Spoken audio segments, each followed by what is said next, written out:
मेरा नाम है प्रियंका, आप देख रहे हैं इट्स सिंपल और आज की वीडियो में हम बात करने वाले हैं होम साइंस क्लास 12 से एक स्पेसिफिक टॉपिक के बारे में, NRLM के बारे में, नेशनल रूरल लाइवलीहुड मिशन के बारे में। क्योंकि बच्चों ने बहुत ज़्यादा इस बारे में क्वेश्चंस पूछे थे कि इस टॉपिक को अच्छे से एक्सप्लेन करो। मैंने वैसे तो चैप्टर वाइज एक्सप्लेन कर रखा है इस टॉपिक को, बट कुछ बच्चों ने कहा था कि मैंने कुछ पॉइंट्स छोड़ दिए थे, तो मैंने सोचा फिर से इस बारे में इस टॉपिक पर वीडियो बनाते हैं, ठीक है। और बहुत बच्चों को ये प्रॉब्लम थी कि उन्हें वीडियोस मिल नहीं रही थी क्लास 12 की और 11th की, तो वो एक बार मैं बता देती हूँ कहाँ से मिलेंगी।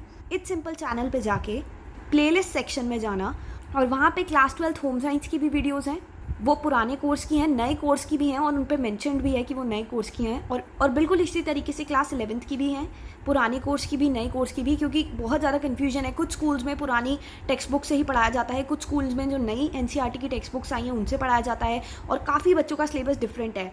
क्योंकि मैं सिर्फ CBSE बोर्ड की ही नहीं, बल्कि जितनी भी मेरे को रिक्वेस्ट आती हैं कि हम HPSC बोर्ड से हैं, इस बोर्ड से हैं, उस बोर्ड से हैं, उसके अकॉर्डिंगली मैं होम साइंस की चैप्टर्स की वीडियो बना देती हूँ, ठीक है। तो अगर आपको कोई स्पेसिफिक टॉपिक या किसी स्पेसिफिक चैप्टर पर वीडियो चाहिए हो तो कमेंट्स में लिख देना और मैं कोशिश करूँगी कि जल्दी से जल्दी बना दूँ, ठीक है। अब मेन टॉपिक पे आ जाते हैं, NRLM, ठीक है। इस स्कीम को वर्ल्ड बैंक सपोर्ट कर रहा है। इसके जो फाइनेंसेस हैं वो शेयर करे जाते हैं between the centre and the state. Ratio क्या होगा? 75:25। इस स्कीम के अंदर चैलेंजेस क्या फेस करने पड़ते हैं? पहला चैलेंज तो ये है कि ये जनरेट करना चाहते हैं मीनिंगफुल लाइवलीहुड्स। दूसरा ये है कि ये चाहते हैं कि लोग पॉवर्टी से बाहर आएँ। तीसरा चैलेंज ये है कि ये लोगों को मोटिवेट करना चाहते हैं उनके खुद के इंस्टीट्यूशंस बनाने के लिए। फोर्थ चैलेंज ये है, ये उन्हें असिस्टेंस प्रोवाइड कराना चाहते हैं to access finance and expand their skills. और फिफ्थ चैलेंज ये है फाइनली इसमें कि ये इनकरेज करना चाहते हैं लोगों को कि वो पार्टिसिपेट करें प्लानिंग करने में ग्रास रूट लेवल पे and implement their own plans, ठीक है। एक यूनिक फीचर NRLM का ये है कि it would be led by the poor which would utilize the services of community resource persons, जिन्हें या फिर कह सकते हैं सेल्फ हेल्प ग्रुप्स। जितने भी मिशंस होते हैं, जितनी भी स्कीम्स बनाई जाती हैं, उनका ज़रूर कोई ना कोई एम होता है जिसके टूवर्ड्स ये सब काम करती हैं। तो इसी तरीके से NRLM का एम, उनका मेन फोकस किस चीज़ पे है? उनका मेन फोकस इस चीज़ पे है कि वुमेन जो हैं वल्नरेबल सेक्शन से, जैसे कि scheduled tribes, scheduled caste, minorities या फिर वुमेन हेडेड फैमिली एक्सेट्रा, इनका एम ये है कि इन सारी वुमेन्स को जो वल्नरेबल सेक्शन से हैं इन्हें लोन्स प्रोवाइड कराए जाएं और सब्सिडीज़ भी दी जाएं through banks at reasonable rates. तो एम में हम ऐसे लिख सकते हैं, to provide loans and subsidy to women through bank at reasonable rates, ठीक है। और ये वुमेन कौन सी हैं? ये वल्नरेबल सेक्शन वाली वुमेन्स हैं, ठीक है। ये है हमारा फर्स्ट एम NRLM का, ठीक है। अब दूसरे एम के बारे में बात करते हैं। दूसरा एम है कि अपना फोकस रखना चाहते हैं ऑन अनएम्प्लॉयड यूथ, ठीक है। अब बात आती है कि अपना फोकस अनएम्प्लॉयड यूथ पे कैसे रखेंगे, मतलब क्या करेंगे उनके लिए। उन्हें हेल्प करेंगे थ्रू प्लेसमेंट्स, उन्हें short term training courses provide कराए जाएंगे in sectors which have high demands for services, और इन स्किल्स के बेसिस पे उन्हें प्लेसमेंट्स प्रोवाइड कराई जाएंगी, ठीक है। और ये सब किस लिए किया जा रहा है? ताकि प्रमोट किया जा सके, मैं इसको लिख देती हूँ, प्रमोट किया जा सके सेल्फ एम्प्लॉयमेंट को। तो इसीलिए उन्हें स्किल्स सिखाएंगे, ट्रेनिंग देंगे उन सेक्टर्स में जिनमें ज़्यादा डिमांड है, और इन स्किल्स के बेसिस पे उनकी प्लेसमेंट कराएंगे ताकि सेल्फ एम्प्लॉयमेंट प्रमोट की जा सके और यूथ को अनएम्प्लॉयड ना रहना पड़े, ठीक है। अब बात करते हैं हमारे थर्ड एम के बारे में। थर्ड एम है to build, support and sustain livelihood of the poor. इसके लिए अब वो क्या करेंगे? उनकी कैपेबिलिटीज प्लस उनकी कैपेसिटी को इंक्रीज किया जाएगा। अब तुम बोलोगे ये कैसे किया जाएगा? इसके बारे में भी अभी हम बात करते हैं। कैपेबिलिटी तो समझ आ गया होगा वर्ड, पर कैपेसिटी को इस तरीके से इंक्रीज किया जाएगा कि उन्हें नॉलेज दी जाएगी, इन्फॉर्मेशन प्रोवाइड कराई जाएगी, स्किल्स सिखाई जाएंगी, टूल्स दिए जाएंगे काम करने के लिए, फाइनेंस में हो सकता है हेल्प करें एंड सो ऑन, ताकि जो पुअर लोग हैं वो अपनी लाइवलीहुड खुद से चला पाएँ, इंडिपेंडेंट हो पाएँ और अपना जीवन व्यतीत कर पाएँ अच्छे तरीके से। इसलिए उनकी कैपेबिलिटीज़ और कैपेसिटीज़ को इंक्रीज किया जाएगा। अब करते हैं बात NRLM के 3 पिलर्स के बारे में। पहला पिलर है enhancing and expanding existing livelihood options of the poor. दूसरा पिलर है building skills for the job market outside. अब स्किल्स भी उन्हें वही सिखाएंगे जो कि बहुत ज़्यादा हाई इन डिमांड है, ताकि उन्हें जॉब आसानी से मिल पाए, ठीक है। तो ये कुछ पॉइंट्स है जो तुम एडिशनल में ऐड कर सकते हो अपनी तरफ से, जो कि इस आंसर को, जो भी क्वेश्चन पूछा जाएगा NRLM के बारे में, उसको और वेट देंगे, इन द सेंस कि इसको और इलेबोरेट करके एक्सप्लेन कर सकते हो 3 पिलर्स को, ठीक है। तीसरा पिलर है nurturing self employment and entrepreneurs, ठीक है। सो दे वॉन्ट कि लोग खुद से एम्प्लॉयड होना शुरू हो जाएं। सेल्फ एम्प्लॉयड तभी होंगे जब उन्हें बहुत सारी तरीके की स्किल्स आएंगी, जब वो ऐसी स्पेशल ट्रेनिंग लेंगे चीज़ों में जिनकी हाई डिमांड है मार्केट में। प्लस एंटरप्रेन्योर्स खुद से अपना बिजनेस स्टार्ट करना, हो सकता है वो सब्सिडीज़ लेके हो सकता है वो बैंक से लोन लेके हो, ठीक है। तो इसको और एलैबोरेट करके लिख देना, ओके। अब करते हैं बात इनके सेलिएंट फीचर्स के बारे में। 4 टोटल सेलिएंट फीचर्स हैं। तो पहला सेलिएंट फीचर है यूनिवर्सल सोशल मोबिलाइजेशन। इसमें ये चाहते क्या हैं? ये चाहते हैं कि जितने भी बीपीएल वाले लोग हैं, बिलो पॉवर्टी लाइन वाले लोग हैं, वो सारे के सारे हाउस होल्ड्स आ जाएं अंडर सेल्फ हेल्प ग्रुप्स। इससे होगा क्या? ये इसीलिए किया जा रहा है in order to empower them socially and economically. जब वो सेल्फ हेल्प ग्रुप्स के अंदर आ जाएंगे तो सोशली भी वो कनेक्ट हो जाएंगे लोगों के साथ, और इकोनॉमिकली सेल्फ हेल्प ग्रुप्स के अंदर आने से उन्हें ये चांस मिलेगा कि वो सेल्फ एम्प्लॉयड बन सकें, ठीक है। And more self help groups would be formed at all levels, B it villages, blocks और डिस्ट्रिक्ट।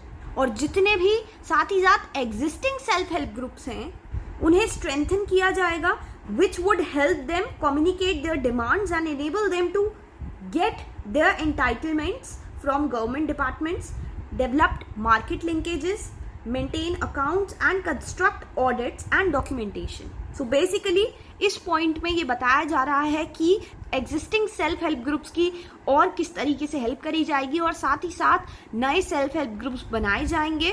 बिलो पॉवर्टी लाइन वाले लोगों को सेल्फ हेल्प ग्रुप्स के अंदर लाया जाएगा ताकि वो सेल्फ एम्प्लॉयड हो पाए। इस पॉइंट में हमें यही लिखना है यूनिवर्सल सोशल मोबिलाइजेशन में, ठीक है। अब करते हैं बात दूसरे सेलिएंट फीचर के बारे में। दूसरा सेलिएंट फीचर ये है कि एनआरएलएम के अंदर इन्हें फाइनेंशियल हेल्प प्रोवाइड कराई जाएगी लोगों को। होगा क्या कि जो सेल्फ हेल्प ग्रुप्स हैं उन्हें लिंक किया जाएगा बैंक्स के साथ ताकि क्रेडिट प्रोवाइड किया जा सके सेल्फ हेल्प ग्रुप्स वाले लोगों को, और वो फाइनेंशियली इंडिपेंडेंट हो पाए, सेल्फ एम्प्लॉयड हो पाए एक तरीके से। इन लोगों को रिवॉल्विंग फंड्स और सब्सिडीज भी प्रोवाइड कराई जाएंगी ताकि ये इनकम जनरेटिंग एक्टिविटी स्टार्ट कर पाएं, ताकि ये खुद से 2 पैसे कमा पाएं। इसीलिए इन्हें सब्सिडीज और रिवॉल्विंग फंड्स भी प्रोवाइड कराए जाएंगे। प्लस एक और बहुत ही इंपॉर्टेंट इस पॉइंट के अंदर पॉइंट है कि capital subsidy is also provided to स्वरोजगारीज and SC/ST and people with disabilities. साथ ही साथ इंटरेस्ट सब्सिडीज जो होती हैं वो भी प्रोवाइड कराई जाएंगी for prompt repayment of loans to banks. Finance provide कराया जाएगा सेल्फ हेल्प ग्रुप्स को along with the help in getting credit, marketing their products and etcetera. जिसका ये मतलब हुआ कि चलो पैसे प्रोवाइड करा दिए, इन्हें सेल्फ सफिशिएंट बना दिया कि ये खुद से एम्प्लॉयड हो सकते हैं। सपोज कोई क्राफ्ट बना रहा है, कोई पॉट्स बना रहा है, पॉट्स बना के बेच रहा है, तो उसकी मार्केटिंग कहाँ करेंगे? लोग उन चीज़ों को खरीद कहाँ से सकते हैं? तो इसीलिए दिल्ली हाट, राजीव गांधी क्राफ्ट्स भवन, इन सारी जगहों को ये लोग यूज़ कर सकते हैं अपने प्रोडक्ट्स को बेचने के लिए। दैट इज़ जो रूरल एरियाज से आर्टिशियंस हैं जो क्राफ्ट्स बनाते हैं, पॉट्स बनाते हैं, कोई भी और चीज़ बनाते हैं, वो इन जगहों पे जाके अपने प्रोडक्ट्स को बेच सकते हैं। मार्केटिंग भी हो जाएगी और बिक भी जाएंगी उनकी चीज़ें दिल्ली हाट पे जाके, राजीव गांधी क्राफ्ट्स भवन पे जाके, ठीक है। तो इस तरीके से इनकी फाइनेंशियल हेल्प हो जाएगी। थर्ड सेलिएंट फीचर है कैपेसिटी बिल्डिंग एंड ट्रेनिंग। जो स्वरोजगारी लोग हैं, दैट इज़ जो सेल्फ एम्प्लॉयड लोग हैं, उन्हें ट्रेनिंग प्रोवाइड कराई जाएगी। जो स्टार्ट करना चाहते हैं अपना खुद का बिजनेस अपने खुद के माइक्रो लेवल पे, इसके लिए जो rural self employment training institutes हैं, rural self employment training institutes, उन्हें सेटअप किया जाएगा विद पार्टनरशिप्स ऑफ बैंक्स, ठीक है। और मिनिस्ट्री जो है वो उन्हें देगी 1 time grant for setting up such institutions, ठीक है। तो ऐसे इंस्टीट्यूट्स को सेटअप किया जाएगा। कैसे इंस्टीट्यूट्स को? और ये नाम याद रखना ज़रूर, पेपर में लिखने को, पेपर में पूछा जा सकता है। Rural self employment training institutes को, इन इंस्टीट्यूट को सेटअप किया जाएगा जिनसे उन्हें ट्रेनिंग मिलेगी और फिर उनसे वो सेल्फ एम्प्लॉयड हो सकते हैं, खुद के पैरों पे खड़े हो सकते हैं, 2 पैसे कमा सकते हैं। यही है थर्ड पॉइंट, कैपेसिटी बिल्डिंग और ट्रेनिंग का, ठीक है। और जो मिनिस्ट्री है ये भी याद रखना, वो उन्हें देगी ये 1 time grant for setting up such institutions, ठीक है। फोर्थ सेलिएंट फीचर है improved monitoring and evaluation. That is उनकी प्रोग्रेस को, सारी चीज़ों को मॉनिटर किया जाएगा क्लोजली और ये सब मॉनिटरिंग क्यों हो रही है, इसका रीज़न तुम्हें बहुत ज़रूरी है पता होना चाहिए और ज़रूर मेंशन करना इस फीचर में कि मॉनिटरिंग इसलिए हो रही है ताकि ट्रांसपेरेंसी रह पाए प्रोग्राम के इम्प्लीमेंटेशन में। ये लाइन ज़रूर लिखना। और मॉनिटरिंग के बहुत सारे तरीके हैं, वो भी तुम इसमें लिख सकते हो, इस पॉइंट में ऐड कर सकते हो इलैबोरेट करके, जैसे कि ऑनलाइन मंथली प्रोग्रेस रिपोर्ट्स दी जा सकती हैं, regular meetings of performance committee, visits by area officers, district level monitors को लिखेंगे DLMs, NLMs that is national level monitors. ठीक है, तो बहुत सारे तरीकों के थ्रू उनकी मॉनिटरिंग होगी ताकि ट्रांसपेरेंसी रह पाए प्रोग्राम के इम्प्लीमेंटेशन में। यही है 4th पॉइंट। अब बात करते हैं कि कौन से चैलेंजेस फेस करने पड़ते हैं जब NRLM की स्कीम को इम्प्लीमेंट किया जा रहा होता है तब। पहला चैलेंज ये है कि there are a lot of cases, बहुत सारे ऐसे केसेस हैं जहाँ पे सेल्फ हेल्प ग्रुप्स जो हैं SGH हैं उन्हें they have disintegrated or taken over by elites amongst the poor। ठीक है, तो पहले पॉइंट में तो मेन चैलेंज यही है कि self help groups have been disintegrated or have been taken over by elites amongst the poor।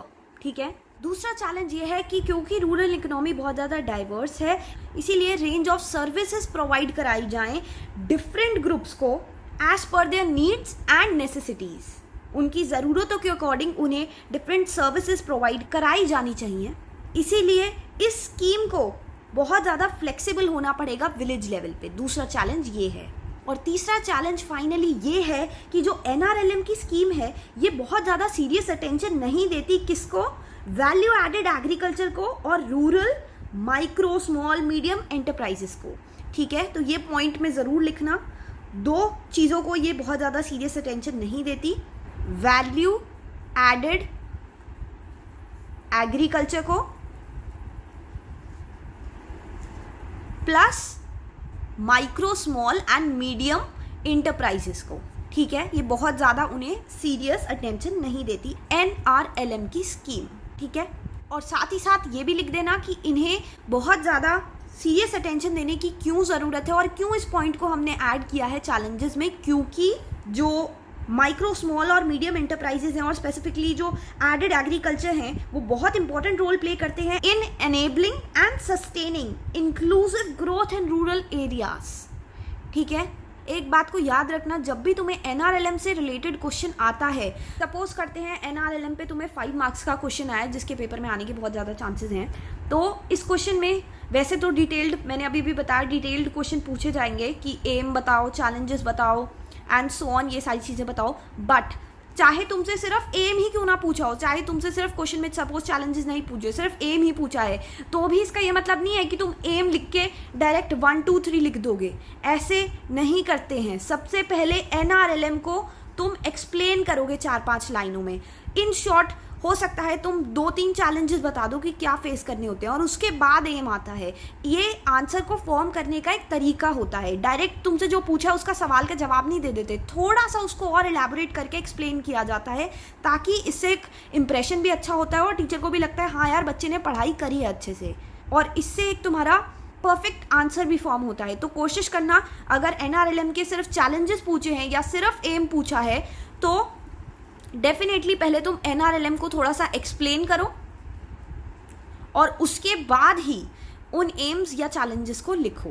ठीक है, तो ये वाली गलती तुम मत करना जो मैंने अभी बताई है, जो मोस्टली बच्चे करते हैं। और अभी भी हो सकता है कुछ, क्योंकि मैंने काफ़ी सारी वीडियोस बनाई हैं क्लास 10th 11th 12th की, हो सकता है कुछ टॉपिक्स कुछ वीडियोस में छूट गए हों या एक्सप्लेन करने रह गए हों। तो अगर ऐसा कोई भी स्पेसिफिक टॉपिक है जो आपको समझना है तो डेफिनेटली उसको कमेंट्स में लिख देना। मैं कोशिश करूँगी कि जल्दी से जल्दी उस पर वीडियो बना दूँ। ठीक है, एंड आई होप कि इस वीडियो से आपकी हेल्प हुई होगी और ये वीडियो यहीं पे समाप्त होती है।